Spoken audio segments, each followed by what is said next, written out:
Hello everybody, my name is Ryan and we're MandRproductions, and welcome to a very highly anticipated review video of the original 2005 LEGO Star Wars Ultimate Collector Series Death Star 2 set 10143 with 3,449 pieces. That's going to be good for ages 16 and up, and this was a dream set back in the day. It absolutely was. I remember growing up just looking at this in the LEGO catalogs, just in love with it. Like, I had to have it, and unfortunately for 8 to 10-year-old me or whatever it was, I just didn't have $300 to buy a UCS Death Star, and my parents never got me one, so I never had the UCS Death Star. But times have changed. It's 2020 now, and I was very fortunate enough to have a fan named Mike actually send me this set for free, which is insane. So of course, thank you, Mike. I said that a million times, but of course it's wonderfully appreciated. This has always been a dream set to own for myself and probably a lot of other people. This is a set that is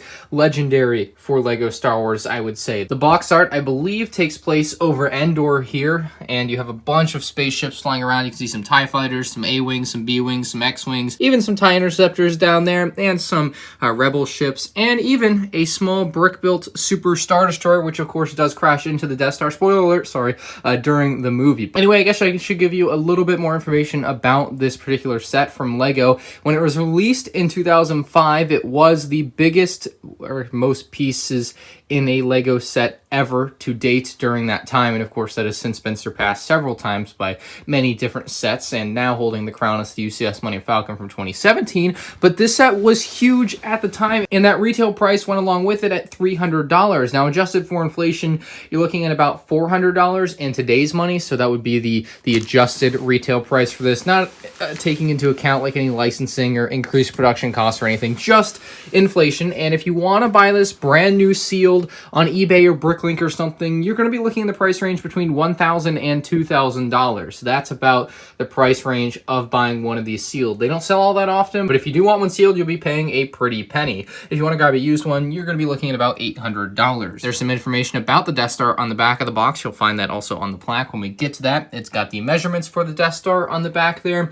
and of course it's just got some different shots. The Imperial Super Laser 2 there on the Death Star 2, and then the Super Star Destroyer Executor right there, which they have made a UCS version of, I just haven't built yet. I find the instruction manual to be surprisingly thin. I didn't actually use the physical manual. I found them online to build this set because I needed the whole table space, and this would have taken up a lot of table space. It's a large instruction manual footprint-wise, but its thickness, it's a very thin instruction manual, clocking in at just about 100 pages here as you get to the back. So it's actually a very small instruction booklet compared to a lot of other larger sets like this, and that's mostly because you do get a lot of repetitive building during this set. So it'll say like build this 2 times, like these 2 giant things here you build twice during the build, so that saves a lot of pages for an instruction manual. But other than that, it's a pretty standard LEGO Star Wars instruction manual, nothing out of the ordinary. No special like foreword about the Death Star like they do on the newer UCS sets, but still a pretty cool instruction manual to have, I suppose. All right, I actually have to run out to the garage to get the Death Star real quick, so I'll be right back. We'll bring it right in.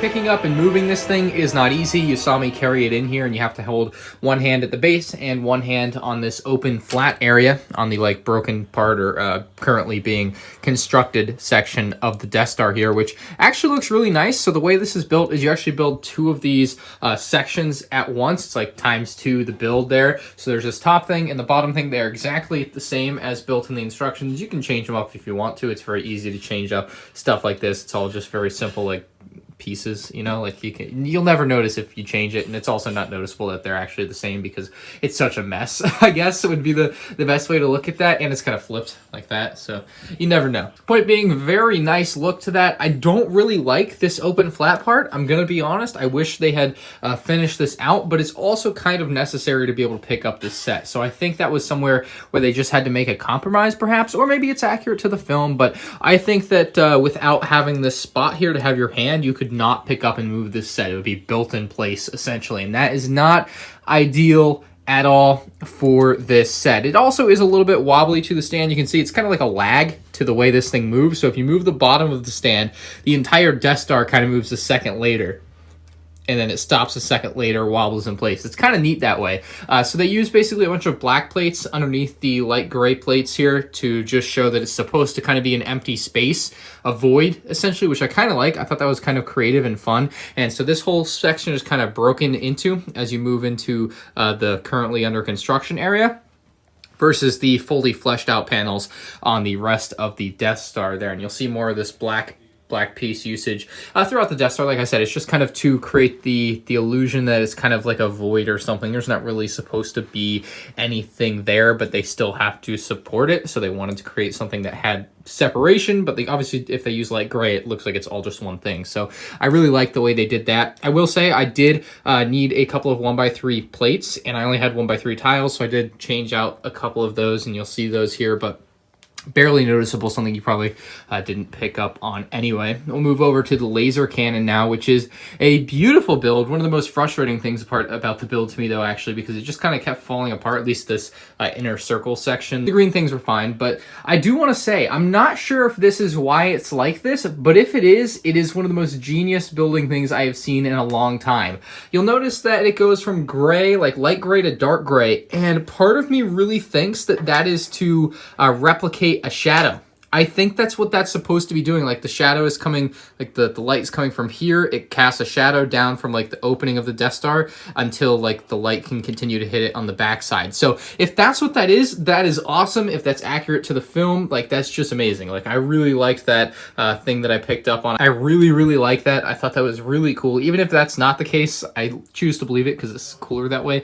But the laser cannon is actually really neat. This is 24 of these cylindrical pieces long. That's how many that is. Obviously these are only 4, so it's actually quite sturdy for something that you wouldn't think would be. There's no like tubes or anything running through it that would help keep it sturdy, but it actually holds its shape very nicely. And of course you have the smaller lasers kind of feeding into it to blast it on out towards some unsuspecting planet. But those are the lasers. Very nice additions. As far as I can tell from having the set built for only a day now, they don't really fall off very easily, so that's a really good point, because I remember the 2008 Death Star I had, I felt like the laser kept falling off. Maybe I just had a faulty one, but that's just kind of the feeling I got from that. There is a mini Super Star Destroyer included in this set, kind of an interesting design. It can actually be pulled out of the Death Star, but it usually does attach there. And there are some other attachment points on this set. You might have noticed it a little bit early. There's one on this side of the set as well. So you can have this in different spots, maybe depending on if you want to have your Death Star up against a wall on one side, but not the other side. You can move this so that it's not in the way. So it's a nice little design. It's held out on one of these clear stilt pieces. I actually still use that style to this day with the newer UCS Star Destroyer. They have a Tantive 4 attached. Very nice looking Super Star Destroyer though. Very small, but still nice enough, and it does add quite a bit of character to the set. And of course, like in the movie, if you want to pull this off and have it crashing into the Death Star, I'm sure you could definitely attach that somehow. But that is not something I'm particularly interested in doing. Another thing you may notice is that below the halfway point of the Death Star, there are more openings down here, more under construction bits. So that's kind of neat. This is just kind of seen all throughout, and then you get around to, again, the unbuilt side, completely unbuilt side, where it's just completely open. They do make a few small bits that kind of hang out and under it to kind of start to give that shape to it that they haven't quite built in there yet at this point during Star Wars, before it gets blown up again. But still, very, very neat model, of course. And I'll give you one more look at the inside there so you can kind of see how the panels in here are constructed. It's pretty much hollow on the inside, which is one of the very interesting things about this build. It keeps it relatively light. Now, this is still a heavy set, right? You can't just hold it all day, but it is relatively light for what you would think is just this massive ball of Lego. It's hollow inside, which does help. But I think that's about all I can say about this set, just looking at it and going around it. I mean, this set is amazing. It really is. It's an awesome display piece, perhaps one of the best ever. It's one that a lot of fans certainly want to see remade from Lego. When the 2016 Death Star was being rumored, I thought we were going to get one like this, and alas, they were just remaking the playset, which was kind of unfortunate for people that wanted another version of this set. And like I said, it's kind of expensive right now. If you want to buy it on eBay or Bricklink, you're definitely going to be paying a pretty penny for something like this, but perhaps that's worth it for you. It is, as of now, the only UCS Death Star like this. All the other ones are play sets, or the other two, I should say. So it definitely has something that the other ones don't if you want it for display. It definitely is breathtaking. It's this or one of the newer Star Destroyers, or even the old Star Destroyer. Like they're all huge and they all command attention, and I think that that is the best way to describe this set, is that it commands attention. I will say, you don't want to break this thing. If you break this thing, you drop it, it falls. You're not gonna have a good time trying to fix it. You may have to take the entire thing apart. It's not one of those sets that lends itself to easy repair. It is definitely something that would be an absolute nightmare and may just shatter if you like. If I dropped it from here down to the floor, it ain't gonna end well. I think I gotta give this set a solid 9 out of 10. Like I said, the build is a little bit flimsy in some areas. You can push it and you can see there's a little bit of wobble to it. So there's some stability issues that a set like this definitely does have. I mean, at this scale, it's to be expected, but 9 out of 10, I think, is a fair value for this set. No minifigs definitely could be a detractor for some people, but back in 2005, it wasn't common for LEGO to include minifigs in their UCS sets. They just kind of put them out as collector's pieces like this, and collectors didn't really care about minifigs at the time, or maybe they didn't know they cared about minifigs at the time, because it's now commonplace for UCS sets like this to include a minifig. If LEGO were to remake this set, I would certainly buy it. I don't know if it would be the Death Star 1. A lot of people want the Death Star 1. They want to have the whole thing finished off, but to me, having the Death Star 2, where it's partially built, definitely adds a lot of character. So I can see wanting both, and I can understand the demand for both. So I'm not sure if LEGO were to remake this particular Death Star as a display set, what I would rather have, because I definitely think this adds a lot of character to a set like this, but I can also see it being considerably cheaper because it'd be a lot less pieces to just panel that up and be done with it, right? So that's also something you could do custom-wise. You can just get panels, right? Like they're not hard, rare pieces that you can't find anywhere. You would essentially just rebuild the same things and replicate what they kind of have going on around this side on this side. And I'm sure it's been done before on the internet, and there you go. You would have the full, complete Death Star 1, I suppose. But that is my review of the LEGO Star Wars UCS Death Star 2. Let me know what you guys think about this set in the comments section below. It's definitely one of the greatest LEGO Star Wars sets of all time. And again, thank you very much to Mike, who sent me this set for free. You're amazing.